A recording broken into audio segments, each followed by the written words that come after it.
안녕하세요. 주간 전망대입니다. 2020년 9월 17일자 녹화분입니다. FOMC 다음 날인데요. 3, 6, 9, 12, 옵션 만기일은 쿼드러플 위칭제라고도 합니다만 또 1년에 한 그 3, 6, 9, 12월에 열리는 또 미 연준의 FOMC는 여느 때와는 달리 조금 눈길을 끌기도 합니다. 과연 무슨 내용이 있었길래 지금 그 이후 금융시장에 조금 눈길을 끌 만한 변화가 생기고 있는지 오늘 주간 전망대는 1부와 2부로 나누어서 살펴보는데요. 1부에는 FOMC 사후 분석과 향후 증시 전망으로 준비했습니다. 오늘 도움 말씀 주실 분 유진투자증권의 허재환 위원님, 안녕하세요. 안녕하십니까. 네. NH투자증권의 강성원 책임연구원님 모처럼 나와주셨습니다. 안녕하세요. 네, 안녕하십니까. 예. 오늘 주식이 많이 빠졌어요. 많이 빠졌는데 저도 새벽까지 좀 봤습니다. 저기 미국 장을요. FOMC 나오고 나서 잘 가더라고요. 주식이. 그래서 그냥 연애 때와 다름없이 옛날 드라기 시절, 버냉키 시절, 옐런 시절 할 것 없이 중앙은행 장들이 기자회견 하는 날, 마이크 잡는 날은 주가는 오르는 전통을 오늘도 지켜나오는구나 싶은데 아침에 눈 떠서 보니까 마감 무렵에는 미국 장도 많이 밀렸고 오늘 우리도 그렇습니다. 지금 시장이 조금 FOMC 때문인가요? 아니면은 시장이 이럴 만한 시점에 그냥 FOMC라는 이벤트가 있었다고 보시는 거예요? 질문이 좀 묘합니다만. 네. 저는 후자라고 생각을 합니다. 후자. 사실 잭슨 홀 컨퍼런스에서 얘기를 하고 이제 처음 FOMC다 보니까 뭔가 나올 거다라는 사람들의 어떤 기대 이런 것들이 없지는 않았던 것 같아요. 근데 사실 연준이 할 만큼 했고 지금 지표들 조금씩 잘 나오고 있기 때문에 긴급하게 뭔가 연준이 자산 매입을 더 늘린다든가 아니면 두레이션을 더 늘린다는 거 이럴 상황은 아니었기 때문에 저는 크게 많이 나올까라는 생각을 사실 좀 했었고요. 예. 그래서 그런 거 치면은 사실 이번 FOMC는 그냥 예상 정도 수준 그냥 어나운스는 금리 목표제 평균 인플레 목표제 하고 그냥 이렇게 저렇게 하겠다라는 정도의 이야기를 했을 뿐 별로 이렇게 새로운 것도 없고 그렇다고 해서 그 예상을 크게 벗어난 건 없었다라고 좀 보여지고요. 다만 이제 미국 시장 같은 경우에 8월 달에 되게 많이 올랐었잖아요. 그렇죠. 8월 달에 거의 한 10% 가까이 올랐는데 8월이 사실은 주식시장 입장에서 봤을 때는 되게 비수기거든요. 항상 여름에 휴가 시즌이랑 겹쳐서 거래량도 약했는데 요즘 그 손정희 회장의 그 나스닥 웨일 얘기도 나오면서 옵션 거래 같은 것들이 굉장히 늘어났다라는 그런 것들 때문에 약간 불안한 시점에서 이번 FOMC가 맞닥뜨려지면서 약간의 이제 조정이 좀 나타났었지 않느냐라고 좀 보여집니다. 예. 우리 강영구님도 이제 전 세계 금융시장에 이른바 패드 워처들이 치열하게 중앙은행들 센트럴 뱅크 워처라고도 해야겠네요. 그들의 통화 정책 의도 살펴내라고 분주한데 우리 강영구님도 그 중에 한 분이시고. 자, FOMC 한번 총평을 한번 내려주신다면은. 그러니까 시장 참가자들이 좀 과도한 기대가 있었던 것 같고요. 네. 기본적으로 연준은 할 거를 한 회의였다라고 생각하고 있습니다. 그 대목에서 아마 우리 시청자 여러분들도 대충 아실 텐데 뭘 기대했죠 시장이? 그러니까 이런 것 같아요. 말씀하셨다시피 8월 달까지 주식시장이 굉장히 빠르게 올라올 수 있었던 가장 핵심 동력 중에 하나가 전 개인적으로 미국의 실질금리가 급락하면서 달려왔다라는 생각을 하는데 이게 어떤 개념인 거냐면 사실은 저희가 주식시장 밸류에이션을 할 때 실적이라는 게 명목 가격이기 때문에 명목 금리를 밸류에이션 할 때 사용을 하게 되잖아요. 네. 그런데 실제로 실물 경제의 할인율은 아마도 실물 금리일 텐데 생각해 보시면 3월 달에 팬데믹 이후에 미국 금리는 0.50에서 7호대 박스를 무려 6개월 동안 유지를 합니다. 명목 금리가. 미국채 10년물 기준으로. 네. 그런데 계속해서 밸류에이션이 올라올 수 있었던 배경은 그 과정에서 6개월 동안의 명목 금리가 유지되는 동안 실질 금리가 쭉 빠져버리거든요. 그러니까 명목 금리를 놓고 보면은 밸류에이션이 그 얘기는 그 동안에 기대 인플레이션율이 맞습니다. 올라갔다. 기대 인플레이션이 1.6%포인트까지 쭉 올라오는 과정에서 실질 금리를 끌어내렸는데 네. 그런데 문제는 8월 달에 마이너스 1% 뚫고 내려오고 나서부터는 추가적인 기대 인플레이션 상승이 좀 보이지 않았는데 그런데 연준이 평균 물가 목표 제도라는 것을 조금 의외로 일찍 꺼내니 시장은 자연스럽게 기대하는 거는 현재 예전에 BEI가 연준이 물가 BEI? 기대 인플레이션이 브레이크 이븐? 네, 채권 시장 기대 인플레이션이 보통 연준이 2%를 물가 타겟할 때 한 1.6% 정도가 받고 있었거든요. 네. 야, 그러면 연준이 타겟 올리면 네. 기대 인플레이션 더 올라갈 거고 실질금리 더 빠질 수 있다. 그러면 우리가 3월 이후로 달려왔던 동인이 다시 한번 시장에 나오는 거죠. 그런데 그러려면 올릴게라는 말만 하면 안 되고 어떻게 올릴 거야라는 말을 해줘야 되는데 그 말을 안 해주니까 변죽만 울린 건가? 라고 하는 생각들이 오늘의 좀 실망감을 나타난 것 같은데요. 사실은 뭐 그렇게 굉장히 큰 정책의 전환이기 때문에 꽤나 시간이 좀 필요한 정책의 전환이거든요. 네. 8월 말에 잭슨홀에서 이야기를 하고 바로 지금 추가적인 정책의 구체적인 수단을 이야기하기에는 조금 시간이 이르지 않았나. 시장 입장에서는 좀 길게 보면은 기대했던 게 저는 결국 현실화될 거라고 보는 사람이고 결국 연준이 실제로 기대 인플레이션을 끌어올릴 거다라고 보는데 다만 그것에 대한 구체적인 수단을 알려주는 시기가 조금 뒤로 이연된 거 정도로 전 보고 있습니다. 이래요. 채권하시는 분들은 어려워. 말이. 일단 말이 어려워. 그러면 제가 한번 풀어볼게요. 딱히 지난번에 그 잭슨홀 연설에서 파월 의장이 그때 연준이 FOMC 스테이트먼트라고 해서 성명서로 또 발표도 했지 않습니까? 맞습니다. 그때 뭐 평균 인플레이션 타겟팅 얘기도 나왔고 2%가 딱이 아니고 평균으로 2%. 네. 그래서 2%좀 넘어도 금리는 안 올릴 것 같다 하는 그건 우리가 이미 알았고 이번에 그러면 나왔던 FOMC 내용에서는 뭐 점도표 그냥 뭐 2023년께 처음으로 제시됐다는 거 그 정도.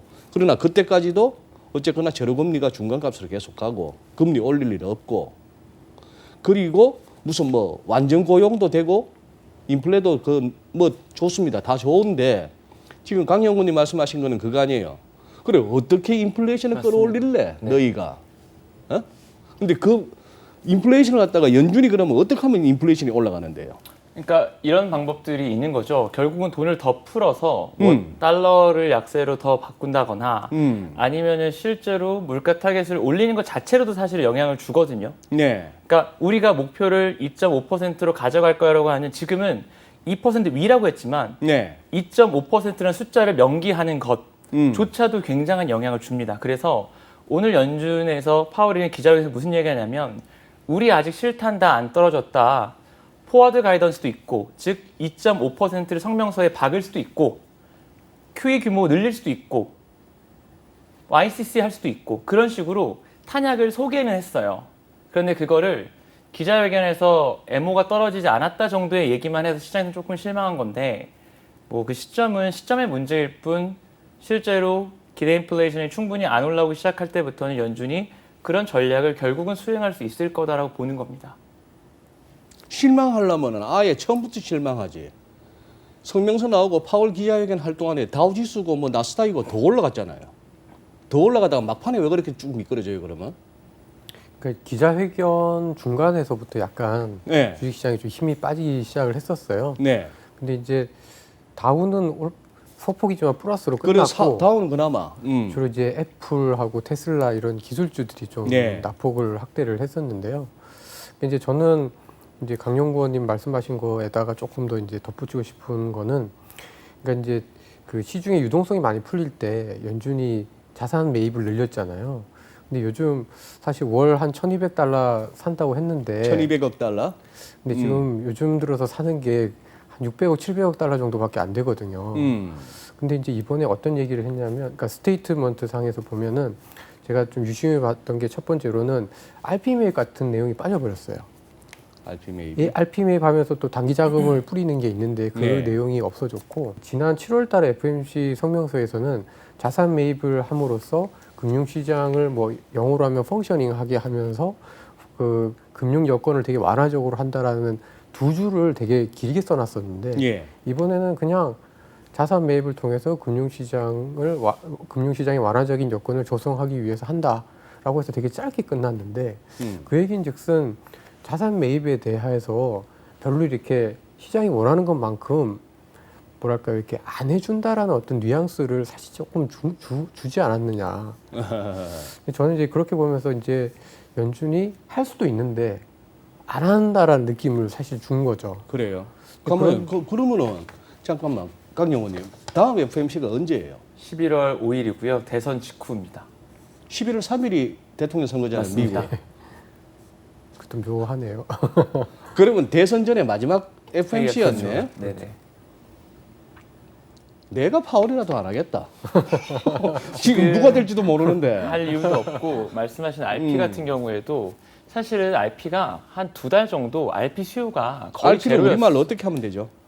환매 담보부 채권인데, 그러니까 돈 빌려달 레포 하는 거. 네네네. 연준한테 돈 빌려달라는 애들이 최근 2달 동안 없었어요. 그러니까 그만큼 뭐 자금 사정이 이미 유동성이 워낙 풍부해져서 연준 입장에서는 괜히 한번 그냥 유지해도 되는 거잖아요. 어차피 그거 문구 없애나 하나 시장에서 어차피 빌리를 안 오면 안 풀리는 거거든요. 네. 그런데 그런 굳이 그 문구 같은 거 숨기는 거 하나하나가 저는 어차피 여유 있을 때 탄약을 조금 챙겨두는 정도로 보는 거죠. 미국 재무부도 최근에 엄청나게 그 재정용권 발행해갖고 일단 현금 땡기는 것더니만 그거 네. 요즘 풀고 있지 않아요? 풀고는 있고요. 재무부가 따로 이제 본인이 직접 이제 국민은행 농협 쓰는 게 아니라 중앙은행 예금 계좌에다 네. 넣어놔요. 네네. 근데 그 예금 계좌 잔고가 사상 최대거든요. 사상 최고치도 조금 내려왔어요. 그러니까 무슨 얘기냐면 재무부도 쓸 돈이 충분히 남아 있습니다. 그래서 연준 입장에서는 어차피 금융시장 내 유동성이 워낙 풍부한 데다가 지금으로선 계속해서 민주당과 공화당이 뭐 추가 부양 갖고 싸우지만 네. 야, 우리 다음 회의가 대선 이후면 그때는 어느 정도 돈을 쓸지가 조금 분명해지겠죠. 그러면 그때 연준이 어느 정도 유동성을 추가 공급해야 되는지도 보다 좀 명확해질 거다라는 생각이고요. 그럼 연준 입장에서 지금 불확실한 두 가지, 코로나 그리고 정부가 돈 얼마나 쓸까? 이것 중에 하나라도 좀 해결이 되고 나서 정부가 돈 얼마나 쓸지, 그러고 나서 뭐 시장에 선물을 주거나 아니면 뭐 내년 정도에 이게 떨어질 거니 그때 돈 써야겠다, 이런 식으로 보다 좀 명료한 계획을 세울 수 있는 게 이번 회의는 아니었던 것 같아요. 그래서 이번 회의에서는 조금 시장이 기대했던 것보다는 신중한 모습들이 나왔던 거죠. 연준 표현으로는 이센셜, 본질적이고 가장 필요한 거는 지금 재정 부양인데, 재정 정책인데 자기들이 뭘 하는 것보다 빨리 의회에서 추가 재정만 얼마를 하겠다고 하고 국채 찍으라 그러면 우리는 돈 찍어줘서 사줄게 이건데 지금 미 의회가 지금 안 움직이잖아요. 안 움직인다기보다도 지금 서로 지금 뻗당기고 있는 거 아닙니까? 지금 별로 의의가 없어 보이던데 어떠세요? 보시기에. 제가 보기에도 저는 지난 달 초에 그 네. 8월 미국 고용이 되게 잘 나왔잖아요, 생각보다. 고용이. 그거 딱 보고 별로 마음이 없어진 게 아닌가, 급한 게 없는 게 아닌가, 이런 느낌이 살짝 들었고요. 그리고 어쨌든 지금은 약간 선거를 한 2달도 안 남았잖아요. 네. 그러다 보니까 지금 여기서 돈을 푸는 거에 대해서 서로 약간 부담이 있는 것 같아요. 그러니까 민주당 얘기를 다 들어줘서 풀어주면 민주당한테 표가 갈 것 같고, 그렇다고 해서 뭐 민주당이 말하는 뭐 한 3조, 예. 3조짜리가 됐건 2조짜리가 됐건 그 중에 절반 가까이는 어쨌거나 저 지방 주 정부에다가 주라는 거 아니에요. 예. 그게 트럼프 대통령이나 공화당 입장에서는 대부분 그 민주당 주지사나 시장들이 그렇죠. 있는 데고 돈 주기 싫고 그런 그 이유가 가장 큰 것 같습니다. 그게 제일 크다. 그래도 오늘 아침에 나온 외신들 찾아보면은 공화당하고 백악관이 원래 1조 달러 네. 또는 뭐 미니 딜 이런 거 얘기를 했었는데 지금 한 1.5조 달러, 1조 한 5천억 달러 정도로 약간 규모를 늘릴 수도 있고, 또 낸시 펠로시 그 민주당 그 하원 대표가 고무적이다라고 얘기를 한 걸로 봐서는 또 뭐 한 이번 주 후반이나 다음 주 초에 또 좀 그 갑작스럽게 또 협상이 될 가능성도 있지 않나 뭐 싶습니다. 정치판에는 또 그렇게 돌아가니까. 또 하나 여쭤보고 싶은 거. 지금 시장에 돈이 없어 문제예요? 아니면은 실물 경제에 유동성이 부족하고 자금이 부족하고 금리가 높아서 이자 내기가 급급해서 지금 문제예요. 돈은 지금 차고 넘치는 거 아닙니까? 그러니까 여기다 돈을 어떻게 더 풀어? 근데 이제 돈을 이렇게 저희가 크게 금융시장을 하나의 박스로 보면 돈을 네. 차고 넘치는 게 맞는 것 같긴 한데 네. 문제는 그 돈에 접근할 수 있는 주체들이 역설적으로 체력이 좋은 애들이 접근을 많이 하고 있다는 게 하나의 문제인 것 같고 이제 두 번째는 그 풀린 돈이 말씀하신 대로 금융시장에서만 묶여 있고 자산시장에서 묶여 있고 실물시장으로 못 가고 있다는 것도 문제인 것 같거든요. 네. 그러니까 저희가 보통 생각할 때 돈 풀면 경기 좋아지고 물가 올라가고 금리 올라갈 것 같은데 올해 역사적으로 엄청나게 돈을 풀었는데 무려 6개월 동안 미국 채권 금리가 박스 주식은 이렇게 가는데 의외로 미국의 재고 조정이 가파르게 나온다고는 이러지도 않거든요. 그 네. 얘기는 뭐냐면 이런 걸로 설명할 수 있을 것 같아요. 미국의 화폐 공급 그 증가율은 급증. 그런데 화폐 유통 속도는 급락했던 게 딱 올해 장이거든요. 그만큼 풀린 돈 가지고 자산 시장 사서 가격은 올렸지만 이것이 실물 시장으로 가는 흐름들이 안 나타나니까 연준이 계속해서 돈은 풀었지만 경기 회복의 속도에 대해서 기울기에 대해서는 굉장히 보수적으로 볼 수밖에 없는 이유가 그런 부분들인 것 같습니다. 풀린 돈이 실물 시장으로 충분히 전이가 안 되고 있는 거. 저는 체감으로 뭐 미국이는 어떤지 몰라도 우리 국내적으로는 저는 제 생활에 있어서 체감은 인플레 한 1-20% 돼요 벌써. 네. 예를 들어 그 뭐 렌트비라든지 저 뭡니까 뭐 청년들 같은 경우에 뭐 예? 옵스텔이 됐건 뭐 방이 하나 됐건 이런 거 하다 보면은 느낌이 야 그 2% 아직도 안 갔니 싶을 텐데 맞습니다. 이 공허한 얘기 체감 인플레이션하고 그 중앙은행들이 말하는 그 인플레이션 2%하고 이거 좀 이렇게 이제 좀 현실화해야 되는 거 아닙니까? 그렇죠. 근데 그게 결국은 정책의 문제라기보다는 좀 기술적인 문제가 좀 많이 있다고 보고요. 네. 예를 들어서 물가 바스켓에서 한국도 미국도 제일 큰 게 렌트거든요. 그러니까 임대료, 우리나라 따지면 전월세. 근데 전월세 상승률이랑 렌트 상승률은 정부의 관리 지표 중에 하나예요. 이게 너무 올라오면 진짜 말 그대로 어떤 시민도 그 정부를 지지하지 않기 때문에 공식적인 가격 상승률이 실제 상승률보다 분명히 다운와드 프레셔가 분명히 있을 거고요. 두 번째로는 서비스인데 저희가 사실 이미 서비스의 시대고 저희 지출의 대부분 서비스업에서 나올 거고 저희 식사비만 하더라도 배민에서 시키면 예전보다 훨씬 비싸게 먹어야 되는데 막상 거기에 들어가는 식사비 이런 것들이 사실 가격이 올라가는 것들은 아니거든요. 그러니까 이 물가 바스켓에 대한 충분한 조정, 현실화 과정이 없는 상태에서 단순히 정책 가지고 예전처럼 통화량 가지고 물가를 움직일 수 있을 거라고 하는 생각이 조금 분명히 문제가 있을 거다라는 생각이고요. 예. 사실은 미국 같은 경우에도 어떤 생각도 해봐야 되냐면 미국은 저보다 더 잘 아시겠지만 온라인 침투율이 좀 낮은 나라잖아요. 그런데 온라인 침투율이 낮은 나라인데 이번 사태를 계기로 온라인 침투율이 올라가면 저희가 아니 경제가 이렇게 좋은데 왜 물가가 안 올라가지라고 하는 금융위기 이후의 수수께끼가 더 분명히 좀 가속화될 수도 있는 거죠. 그러면은 그런 부분에 대한 기술적 조정 없이 진짜로 물가가 안 올라가는 거 맞아라는 일반 사실은 시민 입장에서 느끼는 그 괴리는 더 커질 수도 있다고 봐요. 근데 당분간 그러면은 강용건 보시기에 미국 금리 그러니까 국채 수익률 뭐 저 시장 금리 안 오르고 계속 눌릴 것 같습니까? 저는 연말 연초에는 좀 올라갈 수 있다라는 생각이고요. 이게 지금까지는 경제 회복이 불확실성이 엄청 높아서 돈을 푼 것에 대한 효과가 가시화가 안 되고 있는데 사실 연말만 되더라도 뭐 주식 보시는 분들도 4분기 실적에 아무도 관심 없으신 것처럼 4분기가 되면 사실은 내년 경기를 프라이싱을 해야 되는데 오늘도 보면 기저효과 때문에 내년 성장 전망치가 내려간 것 같지만 어쨌든 올해 내년 평균 GDP 성장률 올라왔고 가장 걱정스러운 건 내년 4월 달에 코로나 관련된 기저효과 극대화 제일 중요한 건 유가가 국제유가가 저희 하우스는 국제유가 내년 평균 45불 정도 보는데 그럼 3월부터 유가의 YOY 상승률이 50% 4월 달에는 130%까지 올라갑니다. 일시적으로 PC가 한번 뜰 거예요. 저희가 2017년에 경험했던 것처럼. 그러면 그런 것들이 반영되는데 여기서 연준이 그러면 세게 통제할 거냐? 저희가 보고 있는 거 아까 좀 서두에 말씀드렸지만 연준은 더 이상 명목금리 안 보고 실질금리 보는데 명목금리가 기대 인플레이션이 올라가면서 올라가 그 의외로 실질금리는 빠질 수 있거든요. 2009년에도요.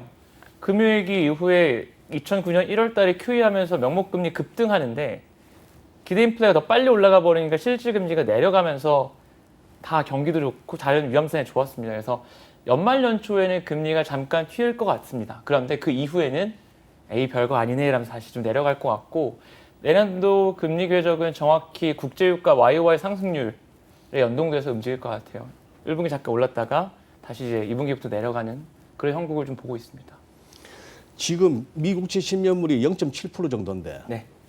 얘가 그러면은 명목금리고 얘가 0.7에서 1% 정도로 한 30bp 올랐어요. 0.3%포인트 올랐어요. 근데 그 와중에 소위 말하는 기대 인플레이션율이 한 60bp, 0.6%포인트 올랐으면 시장에서 금리는 30bp 올라도 오히려 실질 금리는 30bp 떨어지네. 가능하죠. 예를 들어서 2013 그러면 주식은 더 오르네. 예를 들어 2013년도 아베노믹스 처음 나왔을 때 아베 세 개의 화살 중에 첫 번째 화살이 공격적 통화 완화였는데 그때도 일본은행은 이미 너무나 많은 정책을 쓰고 있어서 어떻게 했냐면 우리 이미 제로 금리니까 기대 인플레를 올리자라고 하면서 이번 했던 것처럼요. 원래 당시에 일본은행의 물가 타겟이 1%였는데 2%로 올리거든요. 예. 그리고 나서 되게 재밌는 건 중앙은행 회의 이후에 그 우리나라로 따지면 기재부랑 한국은행이 공동 성명서를 내요. 물가 무조건 올리겠다. 네. 그래 버리니까 실제로 1월 달에 BOJ 금정위에서 그런 결정이 있고 나서 3월부터 실제 물가가 올라가면서 명목금리나 30pp 올라가는데 실질금리가 한 100pp 빠집니다. 그리고 2013년도 일본 자산시장 성과는 굉장히 좀 눈부셨죠. 그래서 아마 지금 연준도 명목금리 조정에 혹은 명목금리 통제에 그렇게 갈급할 것 같지는 않고요. 실질금리가 내려가냐 안 내려가냐가 핵심일 것 같아요. 어차피 지금 미국 10년 금리 0.7이면 기준금리 대비 스프레드가 60bp도 안 되죠. 그래서 명목금리보다는 최대한 기대 인플레이션을 올리려는 게 연준의 좀 목표가 아닐까 이렇게 좀 보고 있습니다. 예. 지금 저희들 토론 내용을 갖다가 좀 어렵게 여기시는 시청자 여러분들에게 드리고 싶은 말씀은 뭐 부연 설명하자면 그렇습니다. 이게 요즘 소위 말하는 월가나 여의도에서의 이코노미스트들, 애널리스트들의 고민입니다. 실제 투자하시는 개인 투자자들, 미국의 로빈 후드들이 실질금리의 어떤 추이 이런 걸 갖다가 고민하면서 주식을 하시는지 그냥 싼 맛에 들어가는지는 모르겠습니다만 이게 지금 시장의 화두입니다. 시장의 화두라는 것은 그거 하시고 조금 생소하시다고 하더라도 한번 실질금리 같은 거는 조금 이렇게 한번 고민을 한번 해보시고 검색을 해보시고 하면은 읽으실 만한 기사나 리포트들이 있으리라고 생각하고요. 지금 미국 기술주 미국의 문제가 아닌 것이 우리 국내 투자자들 엄청 사고 있더라고요. 예? 어떻게 허 의원님 보시기에 그냥 있을 만한 조정으로 보시는지 아니면 조금 그거 한지. 제가 보기에는 그러니까 미국 기술주들이 조금 쉴 때는 된 것 같습니다. 쉴 때는 된 것 같다. 그러니까 저는 이제 여전히 좋게 보고 말씀하신 것처럼 그 실질금리 저는 많이 오르지도 않을 것 같고 많이 오르지. 자산 가격에는 좋을 것 같은데 저희가 그 코로나 때문에 이제 미국 나스닥 예를 들어 100지수를 기준으로 봤을 때요. 멀티플 그러니까 PER이 22배에서 시작을 했습니다. 네. 근데 지금 40배가 넘거든요. 예. 그러니까 6개월 만에 PER이 2배가 됐습니다. 근데 이제 이익은 그렇게까지는 아니니까 가격이 배가 된 거죠. 근데 아무리 내년에 대한 기대가 있고 그다음에 뭐 기업들이 아마존이니 애플이니 돈을 잘 벌어도 이게 멀티플이 2배 이상 나가는 거는 쉽지가 않습니다. 그리고 제가 이렇게 그 닷컴 버블 때랑 이렇게 비교를 해봐도 네. 닷컴 버블 때 다들 막 결국 나스닥 100이 거의 90배, 100배 갔던 예. 그 시절에도 이게 다이렉트로 PER이 2배가 되는 경우는 없거든요. 2배가 되면 한 길게는 6개월, 짧게는 한 3개월 정도 쉬었다가 다시 멀티플이 가게 됩니다. 그래서 저는 지난 8월이 지금은 이제 그 손정희 씨 그 소프트뱅크의 네. 그 나스닥 고래가 들어와서 투기적인 어떤 파생 매매로 인해서 주가가 막 올랐다. 뭐 이런 기사들이 많이 나오고 있는데 8월에 주가 상승이 좀 이상하긴 했었거든요. 그러니까 좀 쉬어갈 시점에서 오히려 이제 8월에 너무 좀 가파르게 달렸던 거에 따른 좀 쉬어가는 국면이 적어도 뭐 미국 대선 좀 뭐 몇 주 앞두고 한 9월에서 한 10월 초까지는 좀 이어지지 않을까 이렇게 좀 예상을 해보고 있습니다. 삼성전자 리포트 쓰셨던데. 아, 예. 예. 뭐 카카오 캐사코 하던 거기에서 이제 삼성전자 뭐 이런 쪽으로 이제 조금 이제 시선이 돌아왔고 저 주가도 움직였으니까 현대차 이런 종목들이 삼성전자 어떻게 봐야 될까요? 그러니까 사실 오늘 빠진 거 보면 또 조금 마음이 싱숭생숭하긴 하는데요. 근데 기본적으로는 좀 좋게 봅니다. 그러니까 그 사실 2분기 때도 그렇고 삼성전자 실적이 되게 좋았습니다. 네. 그러니까 예상을 했던 것보다 훨씬 더 잘 나왔는데 네.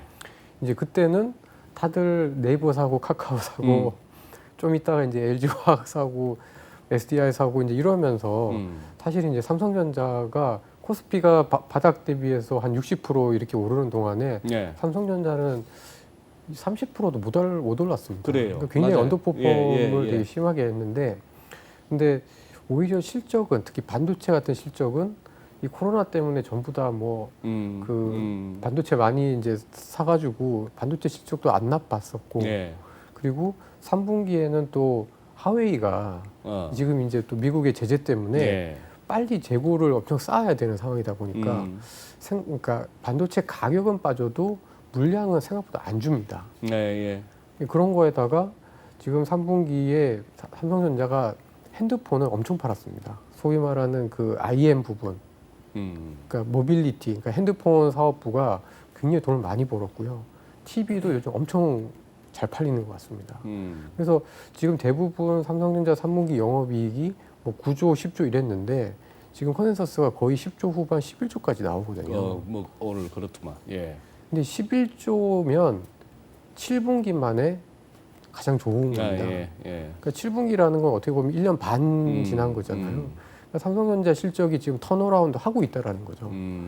그러면 이제 그 코로나 이후에 한 2분기, 3분기까지는 다 비대면, 언택트로 굉장히 많이 갔다라고 하면 오히려 이제 3분기, 4분기로 갈수록 전통적이지만 좀 그래서 지루할 수도 있지만 실적이 굉장히 탄탄한 실력 있는 전자나 하이닉스나 뭐 이제 이런 쪽으로도 조금 더 관심을 가져야 될 시점이 아니냐 이렇게 좀 보여져서 그럼. 저는 전자는 좋게 보고 있습니다. 뭐 8월달에 좀 비정상적으로 좀 과하게 올랐어. 뭐 애플이나 테슬라 주식 분할에도 좀 약간 광분했고 그거 뭐 다 토해냈어. 그리고 뭐 FMC 끝나고 나니까 좀 뭐 휘청했어. FMC 직후에 막 올라갔던 건 아마 개인들이 산 거였고 그때 집어 던진 거는 오히려 저 기관이나 선수들 같은데 뭐 그래 돼서 지금 약간 그래. 오늘 밤도 지수 선물 흐름 봐서는 미국장 열리면 또 다를지는 모르겠으나 조금 하락은 좀 더 이어질 것 같아. 그래도 길게 보면 갈 거니까 여기서 흔들리지 말고 그냥 계속 고하면 되는 거예요. 네, 저는 그렇게 보고 있고요. 한 6개월 동안 좀 많이 달렸고 그래서 이게 좀 길게 좀 더 가려면은 한두 달 정도 쉬었다가 가면 사실은 좀 더 많이 갈 수 있다라고 좀 생각을 하고 있는데 공교롭게도 11월 달에 이제 대선이 있기 때문에 네. 10월 달을 보면서는 사실 좀 별로 재미는 없을 것 같습니다. 전 나쁘게 보진 않지만 항상 보면 미국 대선 1, 2개월 전에 미국 시장은 그렇게 좋지는 않았거든요. 아무리 누구가 된다는 게 확실해도 확실히 선거 1, 2 전주에는 뭐 TV 토론회 하면서 뭐 누가 말실수를 했다거나 뭔지 이러면은 또 막 지지율 변화가 막 생기면서 이 선거에 대한 불확실성 네. 그리고 제가 미국 기업의 예를 들어서 CEO라도 당장 한두 달 남겨두고는 투자 안 할 것 같거든요. 구매 계획 뭔가 하려는 거 일단 예. 좀 뭐 한두 달 뒤에 있으면은 뭔가 더 뚜렷하게 나올 텐데 굳이 지금 저는 안 할 것 같아서 지표들도 사실 약간 슬로우해질 가능성이 앞으로 한두 달 동안은 좀 있을 거라고 보여져서 저는 이제 10월 초중순까지는 조금 뭐 약간 뭐 쉬어가는 흐름 내지는 뭐 소강 국면이 좀 나타날 가능성이 좀 높지 않느냐 이렇게 보고 있습니다. 알겠습니다. 우리 금리 왜 이렇게 올라요? 국내. 심플하게 내년도 예산안이 나왔고요.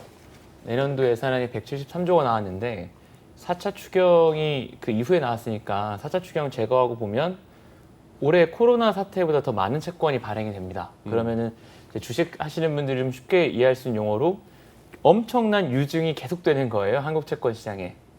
그러다 보니까 채권을 저희가 코로나 전에 2018년 17, 16, 3년 정도 평년 정도 한국 채권 시장이 소화하는 국채 발행 물량이 한 100조 정도였거든요.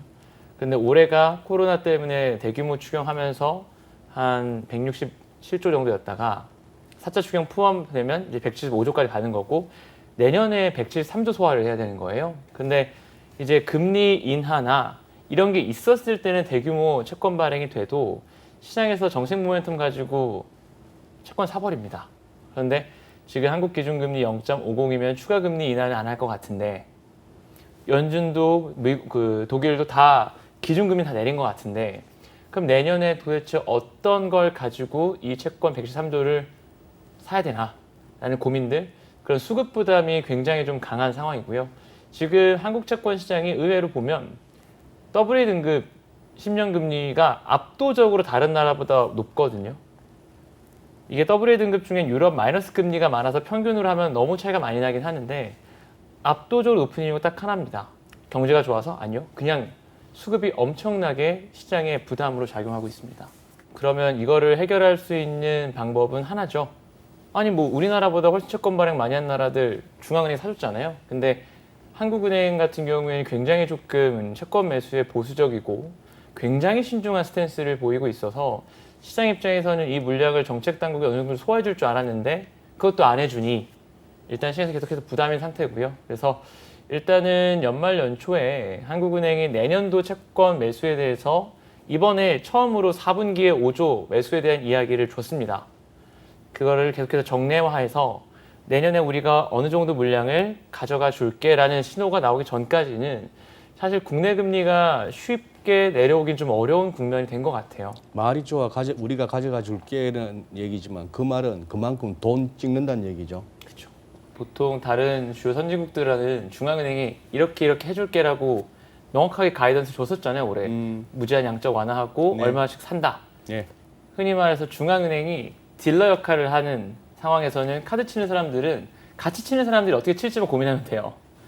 그런데 중앙은행이 어떻게 할지 몰라. 그러면 같이 중앙 정책 당국도 같이 카드를 치는 형국이면 정말 어렵죠. 예, 알겠습니다. 그래요. 오늘 또 2부가 준비되어서 여쭤볼 건 더 많습니다만 오늘은 여기서 마무리하도록 하겠습니다. 두 분 감사합니다. 오늘 2부에서는 서강대 경제대학원의 김영익 교수님과 대담을 갖는 식으로 준비를 했습니다. 교수님 안녕하세요. 예, 안녕하십니까. 예. 오늘도 또 바쁘신 날이었는데 또 이렇게 주간 전망대까지 시간을 내주셔서 감사합니다. 교수님, 뭐 구축 효과는 나타나지 않을 것이다. 일단 제목이 예, 좀 뭐 이론적인 것이라 할 수가 있는데요. 예, 최근에 그 시장 금리가 많이 네. 좀 떨어졌다가 반등하고 있거든요. 안 그래도 방금 일부에서 다뤘습니다. 예, 예. 근데 왜 이제 금리가 오르느냐? 네. 정부가 재정 적자가 지금 계속 많이 나고 있어요. 돈을 쓰다 보니까. 뭐 국채 빡빡 예, 그래서 찍어내다 국채를 보니까. 발행하면은 네. 예, 국채 가격은 떨어지고. 떨어지고 예, 금리는 오를 오를 것이다. 것이다. 그래서 금리가 오르면은 소비 투자가 줄어들 것이다. 정부가 돈을 써봤자 금리가 오르니까 결국 소비 투자가 줄어드니까 정부 지출 효과가 별로 없다.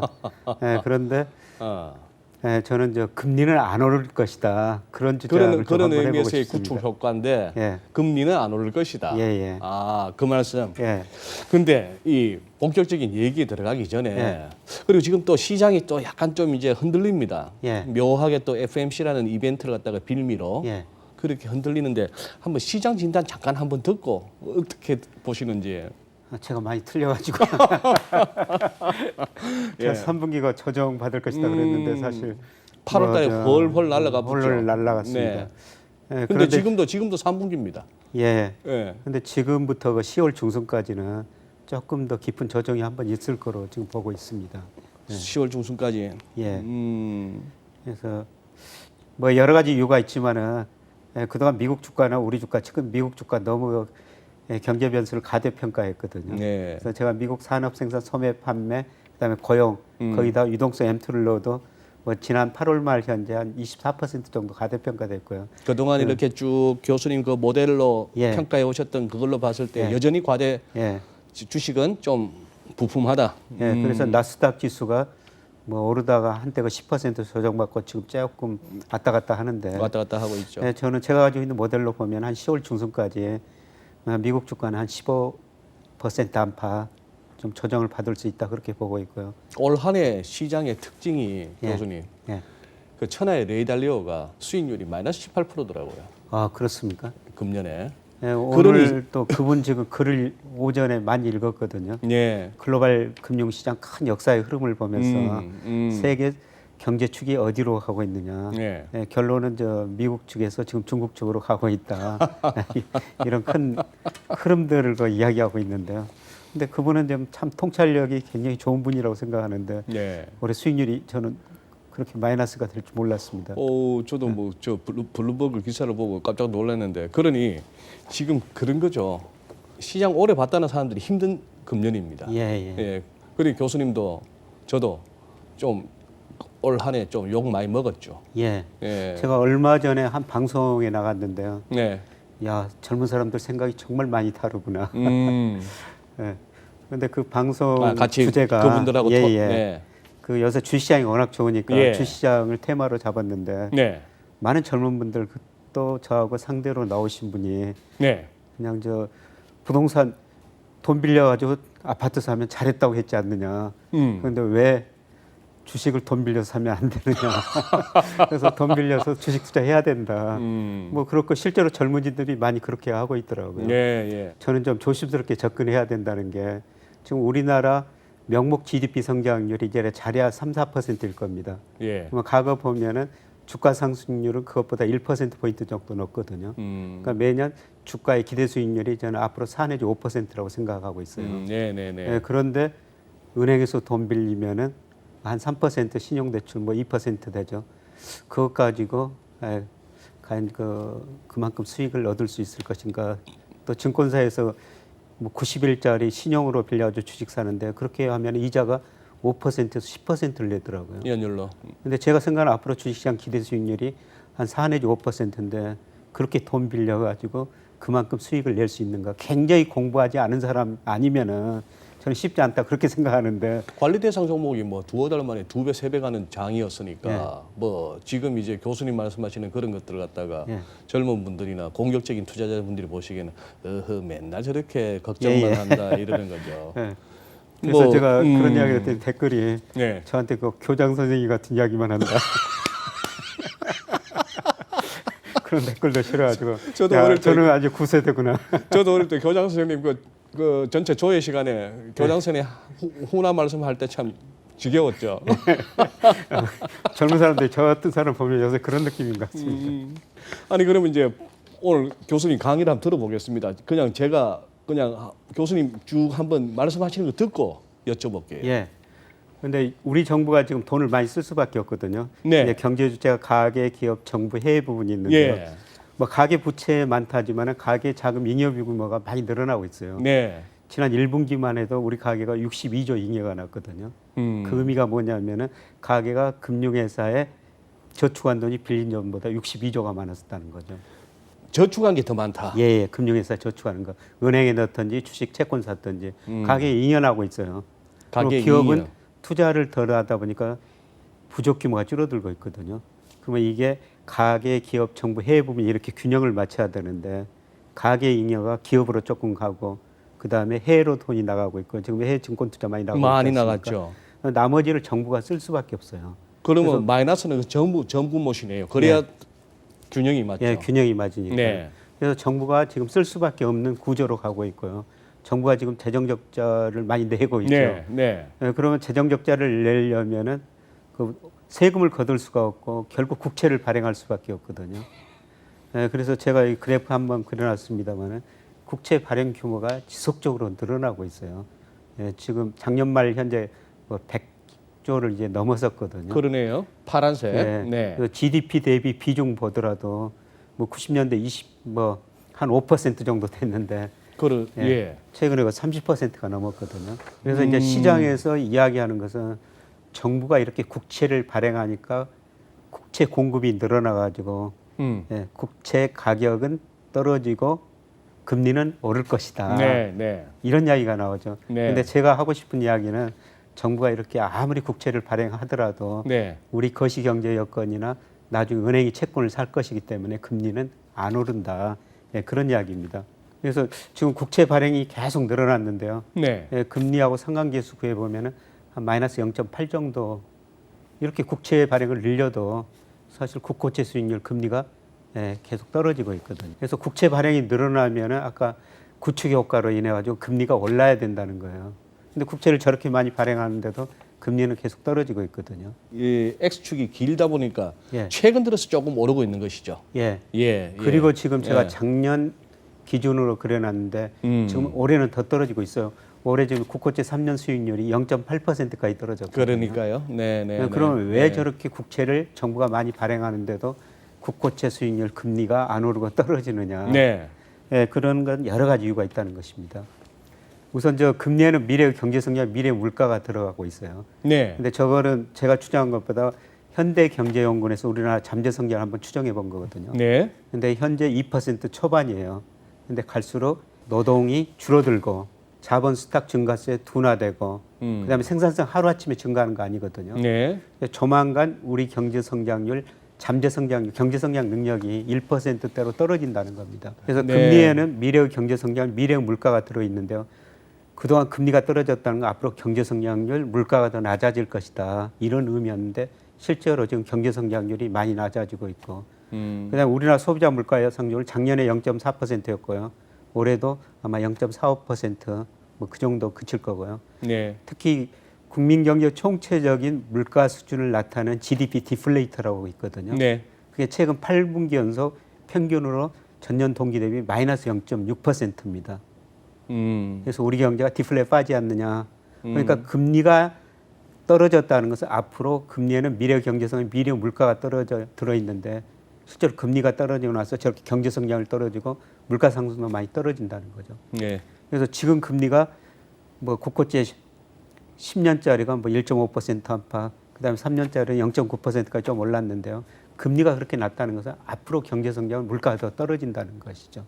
그래서 저는 금리에 대해서 조금 지금은 시각을 달려야 된다. 나중에 금리하고 제가 주가 관계 말씀을 드릴 텐데요. 금리가 떨어지면 주가가 오른다고 그러는데 우리나라는 지금 금리가 올라야 주가가 오르는 이런 모습이 나타나고 있거든요. 야, 지금 교수님 초반에 몇 가지 명제를 제시하는 걸 듣다 보니까 일반적으로 교과서적으로는 이렇다 하는 것과 현실이 많이 다릅니다. 그렇죠.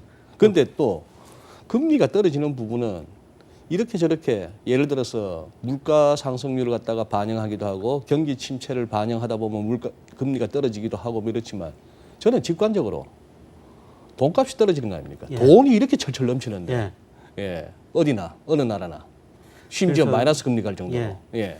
우리나라가 이제 돈이 남아도는 경제거든요. 네. 예, 제가 저축 투자율 계획을 그려놨는데요. 저축 국민 경제 전체적으로 돈의 공급이고 투자라는 거는 돈의 수요거든요. 네. 근데 97년 애한이기 전에는 우리 기업들이 투자를 많이 해가지고 투자가 저축보다 많았어요.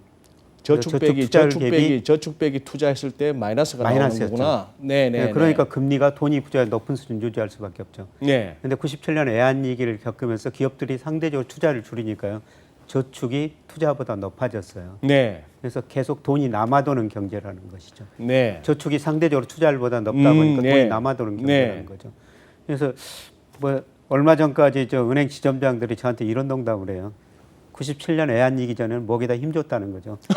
돈이 부족한 시대였으니까 그렇죠, 기업들이 그렇죠. 와가지고 기업들 사장들이 와가지고 은행 지점장도 고개 숙이면서 돈 좀 빌려주세요. 거지가는 저기 뭐 네. 시화공단 이런 데서는 지점장이 웬만한 기업도 생사 여탈권을 쥐고 있었습니다. 예. 그런데 지금은 은행 지점장들이 기업 찾아다니면서 돈 좀 써주십시오. 우리 은행 돈 좀 써주세요. 음. 예, 우리 기업들이 차별화는 됐지만 한국은행 자금순환표 보니까 지난 3월 말 현재 638조 현금성 자산을 가지고 있거든요. 물론 삼성전자 등 일부 기업들이 많이 가지고 있기 때문에 차별화됐는데요. 예. 제가 전에 그 서울대 CF 과정 강의도 나갔는데 물론 좋은 기업들, 상대적으로 좋은 기업들입니다. 중견기업, 대기업 CFO들이 저한테 하는 이야기가 자금 조달도 중요하지만 운용이 더 중요하다. 그 638조를 어떤 식으로 운영해야 할지 고민이 많다는 것이죠. 그렇겠네요. 그러다 보니까 자금이 남아도는 경제라는 거죠. 네. 네, 그래서 금리가 떨어질 수밖에 없고요. 네, 그 다음에 제가 가장 말씀드리고 싶은 게 이거예요. 가계는 자금 잉여 주체거든요. 가계는 전체적으로 금융회사에 저축한 돈이 빌려 쓴 돈보다 많아요. 기업은 자금 부족 주체라고 그럽니다. 예. 기업은 돈 빌려가지고 투자하는 네. 데거든요. 네. 근데 일본 기업들이 98년부터 자금 잉여 주체로 전환됩니다. 제가 빨간색으로 비금융 기업이라고 표시해 놨는데요. 비금융기업이니까 그냥 일반 금융업을 기업들 제외한 기업들, 일반 기업들이 은행을 제외 은행 같은 거 은행 이런 건 제외하고 기업들이, 예. 돈이 저렇게 많았다. 돈을 빌려가지고 투자하는데 98년부터 자금 잉여 주체로 전환이 돼 버려요. 그러니까 기업들이 쉽게 말해서 은행들 금융회사에 저축한 돈이 빌려 쓴 돈보다 많아져 버렸다는 거죠. 예. 그러니까 은행들이 이제 굉장히 고민을 하게 되는 거예요. 네. 은행은 돈이 들어오면 대출 아니면 유가증권을 운영하거든요. 일본은 가게도 돈이 남아 돌고 예. 기업도 남아 돌고 그러니까 가게도 저축, 기업도 저축하니까 그리고 전부 해외로 뭐 투자나 하고 해외로 나갈 뭐 수 부동산 있고 사고 뭐 이하고 유가증권 투자할 수밖에 없어요. 네. 근데 유가증권에서도 은행이 위험하다고 주식은 안 삽니다. 뭘만 많이 사면은 이 채권만 많이 사는 거예요. 은행들이 예. 그래서 예. 일본 은행 자산 중에서 채권 비중이 90년에 10%에서 90년에 10%에서 2010년, 11년 가면은 32%까지 가버리거든요. 엄청나네요. 예. 예. 이렇게 채권 사니까 금리가 0%까지 떨어지는 거죠. 그러니까 금리가 0%까지 떨어지니까 누가 지금 제일 저 일본 국채 말씀하시는 일본 거죠? 국채 10년 수익률이 JGB. 네. 예. 금리가 저렇게 0%까지 떨어지니까 보험회사들이 망합니다. 보험회사들이 몇 퍼센트 금리 주겠다 이렇게 상품을 팔았는데요. 영마진이 금리가 나네요. 그 밑으로 예. 역마진이라고 그러죠. 예. 그래서 네. 저 기간에 일본의 생명보험회사 14개가 4개로 통폐합이 되는 거예요. 그래서 네. 은행이 보험회사를 망하게 만들었다. 은행이 그런 이야기가 나오는데요. 네. 그 근본 원인은 기업들이 자금 잉여 주체로 전환되니까 기업들이 돈을 안 빌렸으니까 은행은 그 돈으로 채권을 살 수밖에 없었다는 거죠. 그렇겠네요. 네. 근데 이런 현상이 저는 우리나라에서도 서서히 나타나리라고 보고 있거든요. 우리도 예. 우리 기업들 자금 부족 주체인데요. 최근에 또 코로나로 기업들이 자금을 많이 빌려 써가지고 좀 부족 규모가 좀 늘어나긴 했어요. 근데 추세는 저는 일본식으로 가고 있다고 보고 있거든요. 은행들 참 고민이 많더라고요. 저 가계가 잉여가 저렇게 많이 나오고 있어요. 네. 가계가 잉여나고 기업들이 상대적으로 돈을 덜 빌렸으니까 네. 어떤 은행의 회장은 이런 이야기를 해요. 은행의 경쟁력은 과거에 대출에 있었는데 지금은 유가증권 운용에 있다. 그래서 자기 은행 자기 자금으로 유가증권을 얼마나 잘 운용하느냐, 그다음에 고객 금융자산을 얼마나 잘 운용해 주느냐.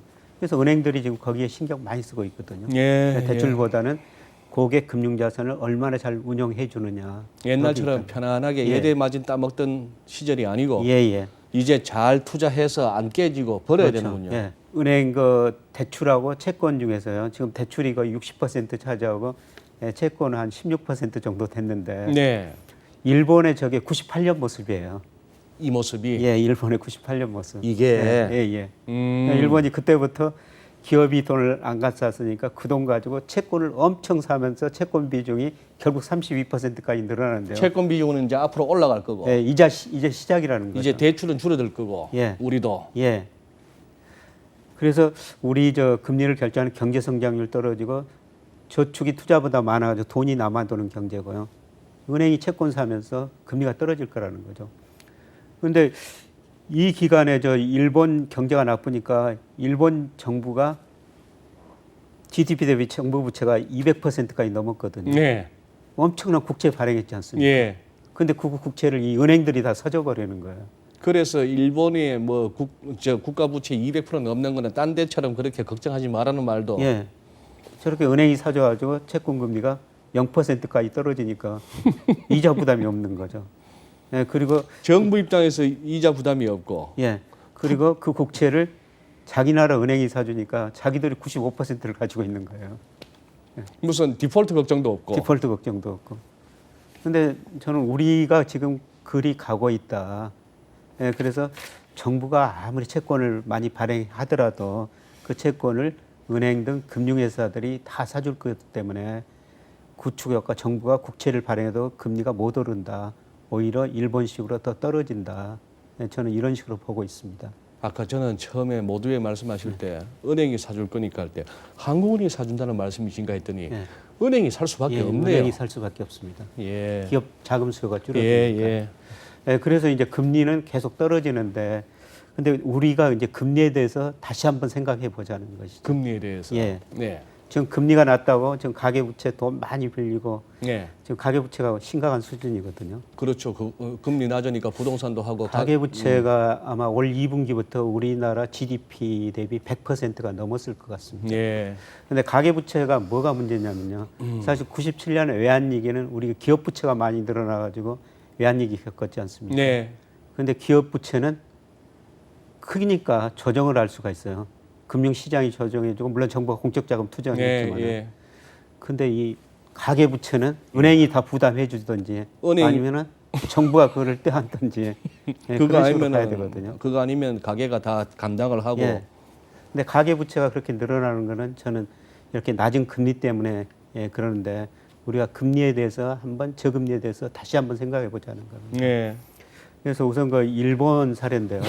국가라는 게 배당금을 1 플러스 금리 마이너스 기업 이익 증가로 나눈 거 아니지 네. 않습니까? 네. 그래서 금리가 떨어지면 주가가 올라가야 되죠. 그 할인율 분모에 네. R이. R이 들어가 있으니까. 예. 근데 일본 보니까 저 89년부터 이제 거품이 붕괴되기 시작했는데요. 네. 90년부터 2003년까지 일본 경제가 디플레에 빠진 거거든요. 예. 근데 금리가 주구장창 빠지는데도 주식도 막 예, 빠지네요. 예. 그래서 금리하고 주가 상관계수 구해 보니까 0.80이 나오는 거예요. 그러니까 이론적으로 보면은 금리가 떨어지면은 주가가 올라야 되죠. 금리와 주가는 역상관계가 있는데 정의 상관계수 상관계수가 저렇게 굉장히 높게 나오거든요. 네.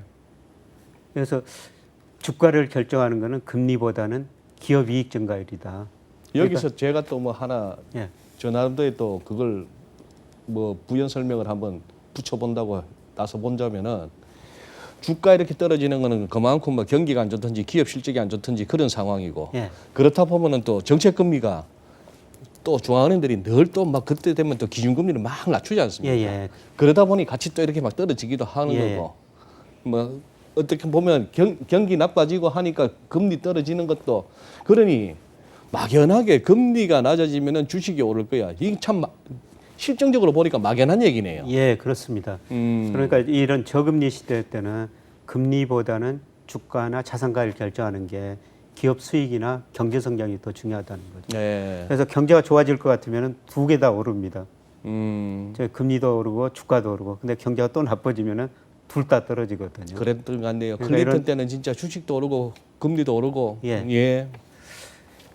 근데 불안하게 우리나라에서도 지금 2016년 이후로는 저런 식으로 나타나고 있다는 거죠. 코스피하고 우리나라 대표적인 지금 시장 수익률 국제 3년 수익률인데요. 저 점선 원안에 네, 점선 보니까 원안에 표현한 거. 주가 오를 때 금리도 오르고 주가 빠질 때 네. 금리도 빠지네요. 저 상관계수가 0.7 정도 나오는데요. 근데 우리나라를 보니까 주가가 더 좀 2개월 정도 선행합니다. 지금 최근에 주가가 올랐으니까 최근 금리가 좀 반등하고 있거든요. 근데 또 그렇게도 주가가 볼수 있구나. 떨어지면 금리가 떨어지는데 네. 근데 추세는 저 일본하고 같은 방향으로 나타나고 있다는 거예요. 네. 네, 그래서 저는 저 조짐이 별로 좋은 조짐은 아니라고 생각하고 있어요. 우리는 뭐 어느 분야에서나 일본 애들은 한 2, 30년 뒤에 또 따라가 이러더니만 딱 보니 한 20년에 25년 전이네요. 예. 일본이 예. 지금 저금리를 좀 의미를 다시 한번 좀 생각해 보자. 저금리의 의미. 네, 저금리 의미라는 것은 앞으로 경제 성장률, 물가가 떨어진다. 예, 그리고 장기적으로 우리 주식시장 아까 말씀드렸습니다마는 1980년부터 우리나라 GDP가 작년까지 연평균 명목 GDP 한 10% 성장했거든요. 예. 예, 코스피 연말 기준 한 상승률이 12.5%였어요. 예. 한 2.5%가 이연 프리미엄이면 주식 투자하면 그만큼 프리미엄을 받아야지 않습니까? 예. 그만큼 그다음에- 뭐 머리 발품도 팔고 예. 마음고생했으니 2000년 이후로는 명목 GDP 성장 6%였고요. 주식 수익률 한 6% 정도 됐었어요. 그러니까 한 1% 조금 이상이 네, 네, 이연 프리미엄이라고 네, 볼 수가 네. 있죠.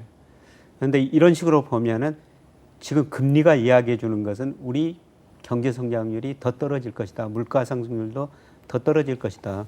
그래서 저는 앞으로 지금 우리나라 명목 GDP 성장률이 잘해야 3%, 4%라고 보고 있거든요. 네. 네. 그럼 1% 프리미엄을 이하하면은 주식의 기대 수익률은 4 내지 5%일 것이다. 금년은 뭐 우리 국내도 그렇고 해외에서도 뭐 다 마이너스로 전망할 수밖에 없는 뭐 팬데믹 때문에 코로나 때문에 그러나 저 말씀하시는 이제 내년 이후에 앞으로 장기적으로 장기적으로 보면요. 네.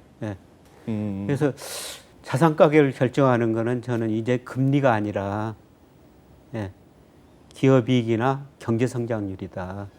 그거를 우선 봐야 된다는 것이죠. 그래서 우리가 저금리 시대, 저금리 의미를 다시 한번 좀 생각해 봤으면 좋겠다. 그래서 이런 말씀을 드리는 겁니다. 네. 일반적으로 우리가 신문에서나 리포트에서나 아니면 뉴스에서 접하는 이러한 명제들, 저금리는 금리가 낮으면 주가는 오르고 뭐 이런 식의 어떤 그것을 갖다가 일반화하거나 늘 같거나 할 수도 없는 거고 그 역설적인 이면을 갖다 한번 들여다보자 이 말씀인데 좀 더 보여주실 그림은 없으신가? 뭐 이게 전부인데요. 근데 저는 이게 결국은 저 부동산 시장에도 적용되리라고 생각하고 있거든요. 어떤 식으로요? 지금 금리가 떨어져가지고 돈 빌려가지고 부동산 투자 집을 많이 샀는데 네. 아무리 금리가 떨어지더라도 그 소득이 있어야지 갚지 않습니까? 그래서 주택 가격도 앞으로 금리하고 역상관관계 아니라 이런 주식하고 마찬가지로 정해상관관계가 있을 것이다. 교수님 지금 너무 무서운 말씀을 하고 계세요. 그거는 그렇다면 그 당장이 아니라 일본에 잃어버린 20년을 갖다가 우리도 그러면 각오해야 된다는 말씀인데. 사실 일본하고 우리나라하고 가장 큰 차이점은 네. 수출 비중이에요. 네. 그러니까 일본 경제가 90년대 그 디플레 빠질 때 네. 일본 GDP의 수출 비중이 9%였거든요. 일본은 내수가 큰 나라죠. 참 의외로 그게 어떻게 보면 일본의 강점인지도. 근데 우리나라는 작년 기준으로 실질 GDP 수출이 차지하는 비율이 43%거든요. 그렇죠. 그러니까 우리 경제는 해외 의존도가 높으니까 네. 세계 경제 상황에 따라 가지고 일본하고 다를 수는 있습니다. 네. 그런데 네. 제가 여러 가지 세계 경기가 살아나면 그만큼 우리도 좀 수출 비중이 높으니까요. 숨통이 트이는 거고. 근데 만약에 세계 경제가 나쁘다면은 더 어려울 수밖에 없고요. 네. 그다음에 저는 가계 부채가 참 문제가 된다고 생각하는데 가계 부채. 일본은 가계 금융 자산이 부채에 비해서 한 4.5배 정도 됩니다. 네. 그러니까 일본이 지난 20년간 일본 그 GDP가 올 2분기 GDP 보니까 명목 GDP가 1995년 수준이에요. 25년 동안 하나 성장 안 했다는 것이죠. 그럼에도 일본 가계들이 버틸 수 있는 것은 금융 자산이 부채보다 4.5배 많았기 때문입니다. 근데 우리는 지금 2.1배 정도 되거든요. 예. 그것도 차별화가 아주 심해요. 그래서 우리가 만약 불황이 온다면은 참 우리 가게가 견디기 쉽지 않겠구나. 제가 좀 어두운 이야기를 합니다만은 일본하고 그런 차이가 있습니다. 그래서 우리는 지금 수출 비중이 워낙 높기 때문에 세계 경제가 좋아야 돼요. 그렇죠. 근데 우리 지금 수출 상품 경쟁력이 갈수록 사실 중국 때문에 조금씩 떨어지고 있거든요. 네. 2000년 이후로 우리나라 무역 수지 흑자 중 83%가 중국에서 오는 겁니다. 예. 예. 예. 그런데 중국이 웬만한 상품들은 우리하고 비슷하게 생산하거든요. 더 싸게. 그래서 저는 대중 무역 수적자가 많이 줄어들이라고 보고 있어요. 네, 그런 측면에서 저는 이제 중국에서 상품 수출해가지고 돈 벌지 말고 금융에서 중국에서 돈을 벌어야 된다. 그런 주장을 계속 하고 있는데요. 중국 경제가 이제 구조적으로 저성장 국면으로 들어설 겁니다. 근데 저성장 들어설 때 금융시장이 굉장히 빠른 속도로 확대되는 그런 국면이 있거든요. 저는 중국 시장이 그런 국면이기 때문에 이제 우리가 중국 가지고 상품을 팔아서 돈 벌기보다는 중국 성장하는 기업을 사가지고 돈을 벌어야 된다. 그리고 일부에서 저기 FMC를 다루면서 한번 여쭙고 싶다가 오늘 뭐 시간에 쫓겨서 일부에서는 못했습니다만 교수님께 한번 여쭤보고 싶은 게 연준이 이번에도 점도표를 갖다가 제시했습니다. 근데 맨날 그 흔히 말하는 그 뭐 2021, 22, 23 해가지고 그 끝에 가면 롱거런 해가지고 이제 장기적으로 이른바 중립금리 중간값이 2.5%에 늘 몰려 있거든요. 근 한 1년째. 아닌 말로 그 연준 위원들이 생각하기에 장기적으로 봤을 때 미국의 어떤 중립금리 내지는 뭐 균형금리는 그 정도 아닐까라고 하는데 지금처럼 제로금리 와중에 다들 이렇게 뭐 그거 빚내서 뭐도 하고 집도 사고 뭐도 하고 했는데 이러다가 2.5%뭐 인플레가 됐건 뭐가 됐건 어떤 상황에 대해서 도래했는지 몰라도 실제 연준의 기준금리가 2.5%까지 가는 상황이 왔을 때 괜찮을까요? 은행 시스템이나 어떤 뭐 금융 시장이 괜찮을까요? 저는 굉장히 힘든 시기 한번 제가 어두운 이야기만 해서 죄송한데요. 어두운 시기 한번 오리라 보고 있습니다. 그 점도표라는 거는 그 믿을 게 안 돼요. 맨날 질질 끌려왔죠 예. 시장에. 예를 들어 저 작년 12월 달 그 점도표 보면은 금리 내리겠다는 분 한 분도 없으셨어요. 다 올리겠다고 원래 벌써 그랬거든요. 한 2번 올렸어야 됩니다. 예. 네. 근데 뭐 예. 그거는 경제 상황에 따라 뭐 언제든지 그럴 수가 변할 수가 있는데. 있는 거고요. 예, 그런데 요새 제가 제일 관심 있게 보는 것은 미국 물가예요. 물가. 예, 지금 평균 물가 목표제 도입해가지고 예. 물가가 웬만큼 오르러도 금리를 안 안 올리겠다. 올리겠다. 이게 예. 이제 연준의 정책 방향인데요. 네. 예, 그런데 그동안 미국 물가가 2012년부터 예. FOMC에서 소비자 물가 2%, 정확히 말해서 개인 소비자 물가 지출 물가 지수. PG, 예. Personal Consumption Expenditure라고 하는 예, 뭐. 그게 예. 2% 목표를 설정해 네. 놨는데요. 근데 2012년부터 올 7월까지 보니까 1.4%. 예, 예. 그다음에 근원 물가는 1.4% 정도 올랐거든요. 네. 그러니까 목표치 미만이죠. 그렇죠? 네. 근데 미국 물가가 그렇게 돈을 많이 풀었는데 왜 그렇게 안정적이냐? 예, 저는 미국 실질 GDP가 잠재 GDP 밑에 있거든요. 예. 계속 수요가 부족하기 때문에 물가가 안정됐다. 그다음에 통화 승수가 떨어졌고요. 그다음에 더 중요한 것은 중국이 저임금으로 바탕으로 해가지고 상품을 생산하고 미국으로 수출해놨다. 월마트에 가면은 진열된 상품 절반 이상이 중국산 아닙니까? 근데 그게 바뀌고 있다는 거죠. 예, 지금 뭐 가감한 통화정책, 재정정책 써가지고 아마 2022년, 2023년 가면은 실제 GDP가 잠재 GDP 접근해가고 물가 상승 수요 측면에서 압력이 나타나려고 보고 있고요.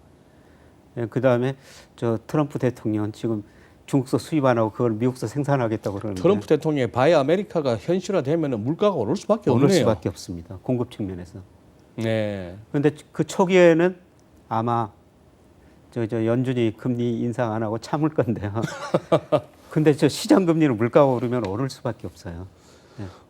기준금리야 붙들어 놓는다 하더라도 예. 시장금리는 네. 예. 네. 그러면 무슨 문제가 발생하냐면 사실 2008년 글로벌 금융위기를 겪으면서 가감한 재정정책, 통화정책 써가지고 전 세계가 네. 회복됐는데 미국 등 선진국은 정부가 부실해졌고 중국 등 기업이 부실해졌고 우리나라는 가계가 부실해졌고 네. 한마디로 부채에서 성장했어요. 부채로. 예, 네. 부채 성장 한계가 도래했는데 또 코로나가 터지니까 또 부채를 늘려가고 있거든요. 묶고 따블러 갔죠. 예. 네. 근데 만약 인플레가 발생해가지고 시장 금리가 오른다면은 예, 이 부채 문제가 심각하게 한번 터지리라고 보고 있습니다. 파월 연준 의장도 물가 목표제 하면서 금리 인상 안 한다고 그러는데 그분 연설하는데 가끔 보면요. 금융 시스템을 굉장히 강조하고 있거든요. 예, 이번에도 그러더라고요. 네. 금융 시스템이 안정돼야지 미국의 통화정책 목표가 고용 극대화하고 물가 안정인데 그걸 달성할 수가 있다는 거죠. 금융 시스템이 불안해지면은 언제든지 금리를 인상할 수가 있다는 겁니다. 그래서 이런 가계부채, 기업부채 너무 많이 늘어나고 자산가격이 너무 많이 오르면은 그 말씀은 조금 다시 풀면은 버블기가 심하면은 금리를 올릴 수 있다는 얘기인가요? 예, 그럴 수 있다. 금융 시스템 안정을 위해 가지고.